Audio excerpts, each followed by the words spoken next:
কবরবাসী নিয়ে কথা বলবো এবং কবরের জন্য আমরা যে যে প্রস্তুতি নিচ্ছি সেই প্রস্তুতিটা কেমনি ভাবে নিতে হবে সেই বিষয় নিয়ে কথা বলবো। আপনারা কি সবাই শুনতে রাজি?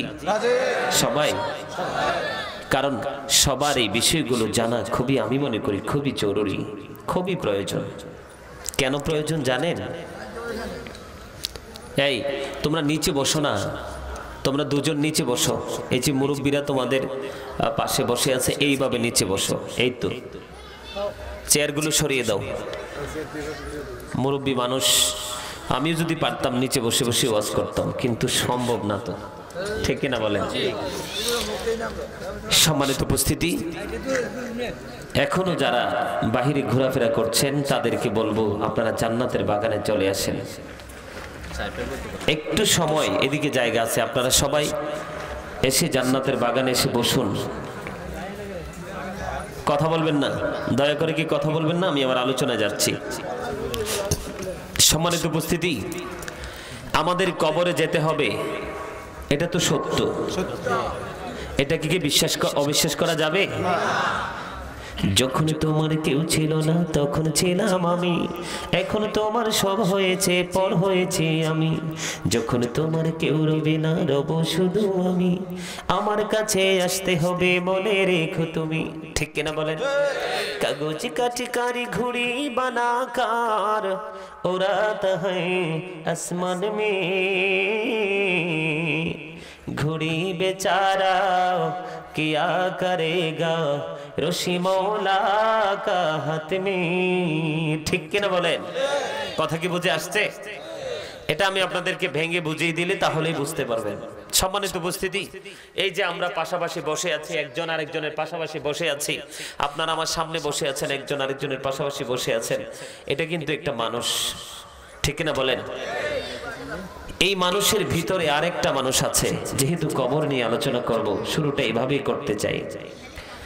এই মানুষের ভিতরে আরেকটা মানুষ আছে।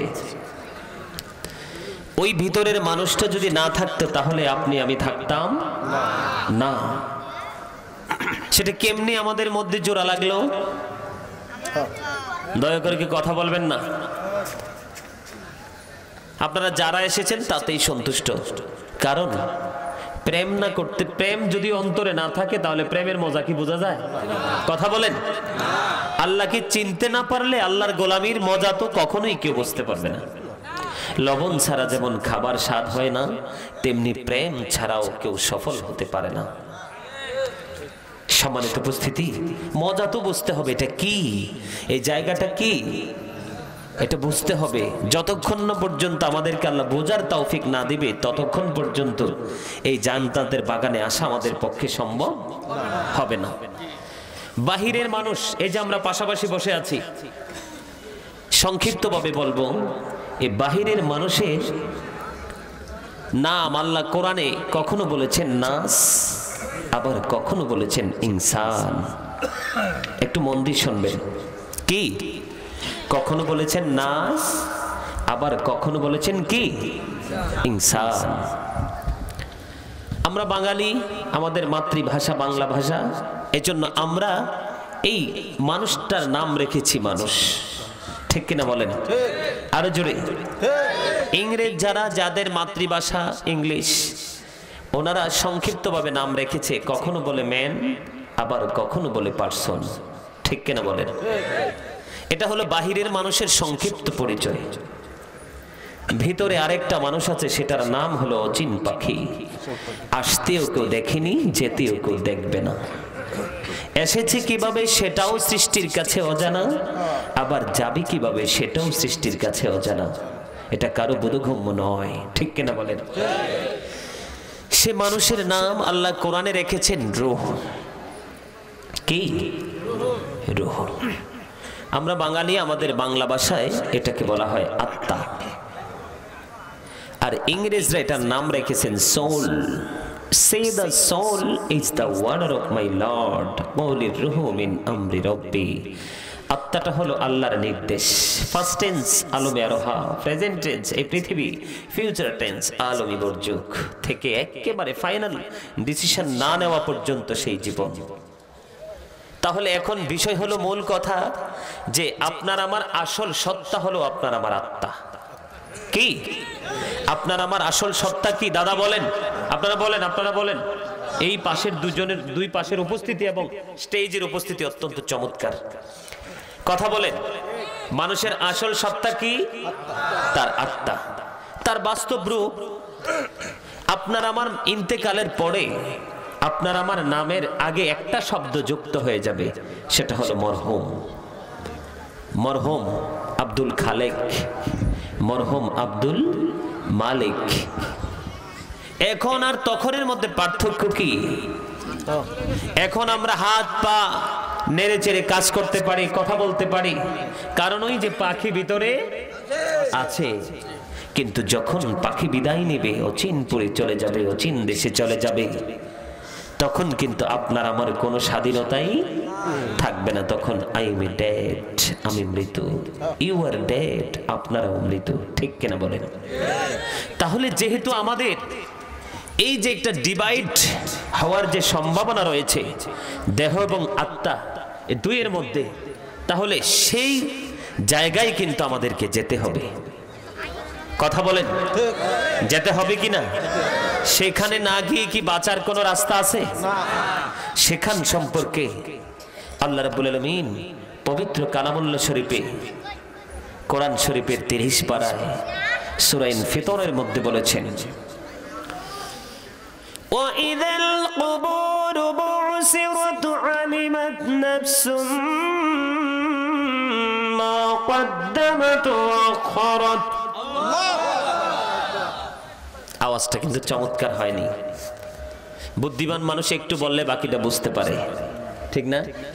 আমাদের আঞ্চলিক ভাষা আপনাদের এই বাঞ্ছারামপুরে বলে কিনা জানি না, এটা বলবো না, বললে অনেকে মাইন্ড করতে পারেন, থাক, এটা আমার ভিতরেই থাক। সম্মানিত উপস্থিতি, আল্লাহ বলে দিয়েছেন কবরটা যখন ওপেন হয়ে যাবে, কি হয়ে যাবে? কবরটা যখন উন্মুক্ত হয়ে যাবে, সেই দিনটা কোন দিন? কিয়ামতের দিন। সেই দিন আমরা প্রত্যেকেই জানতে পারবো কে কি করেছি আর কি করিনি। ঠিক কিনা বলেন? আরে জোরে! এটা কি পৃথিবীর কারো ভাষা? কার? আল্লাহ। এখন হাদিস শরীফের মধ্যে কি এসেছে?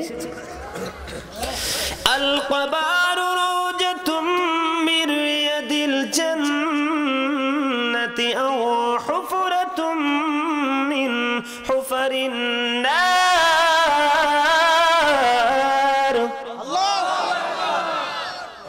কবরটা জান্নাতের একটা টুকরা হবে, জাহান্নামের একটা গর্ত হবে।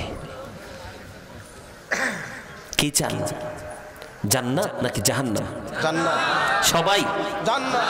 আরে জোরে! জান্নাত। সবাই জান্নাত চান? তো জান্নাতে চাইলে তো কাজ করতে হবে। কি করতে হবে? মালিকের চাকরি যথাযথভাবে করতে না পারলে মাস শেষে বেতন পাওয়া যাবে না। আপনাকে আল্লাহ পৃথিবীতে পাঠিয়েছে, আমাদেরকে পৃথিবীতে পাঠিয়েছে আল্লাহর গোলামির জন্য, আল্লাহর কৃতজ্ঞতা প্রকাশ করার জন্য। অকৃতজ্ঞ না হইতে আল্লাহ বলেছেন, আপনি আমি কিন্তু আল্লাহ রাসূলের কারো কথাই শুনছি না, আমরা আপন গতিতে চলছি, আর লোভ লালসাকে ভিতরে লালন করছি। সেই লোভ হলো পৃথিবীর লোভ।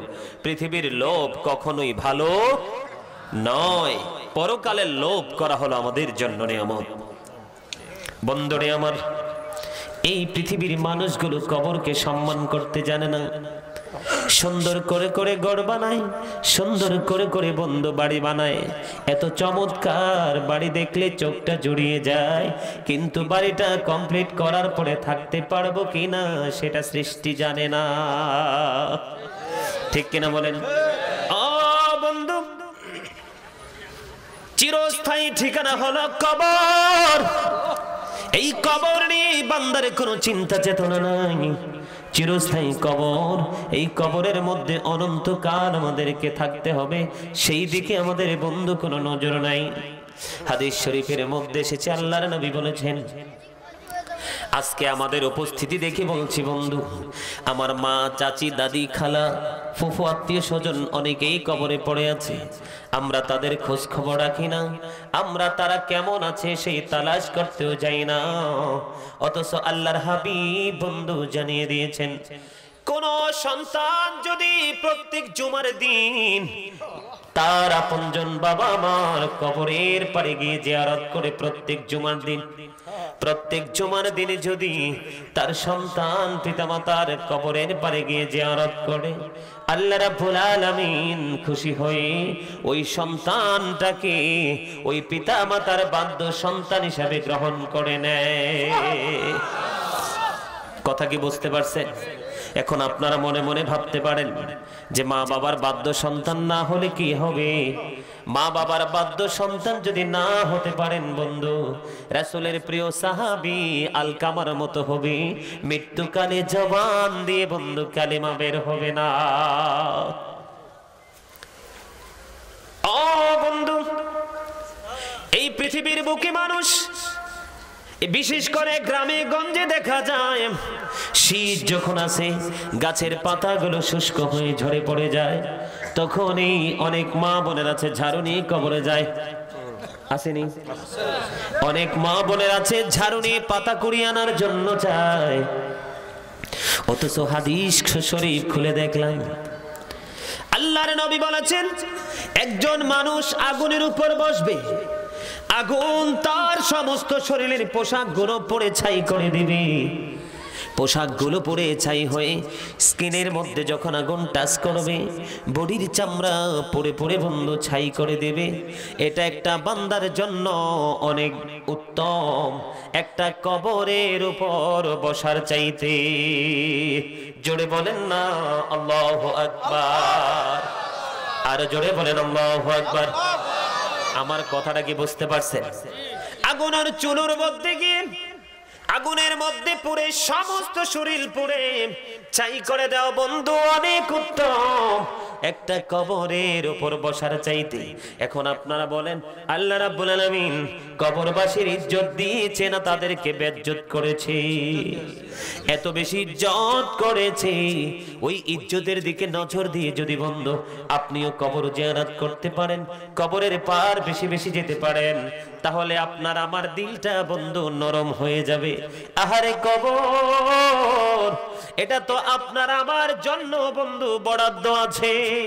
কে কোন দিন সেই ডাক আসবে রে, এটা পৃথিবীর সৃষ্টির কারো কাছে জানা নাই, ঠিক কিনা বলেন? এই জন্য বন্ধু কবরের পারে যাওয়া উচিত, কবরের পারে যাওয়া উচিত, কবরবাসীর জন্য হাদিয়া উপঢৌকন পাঠানো উচিত।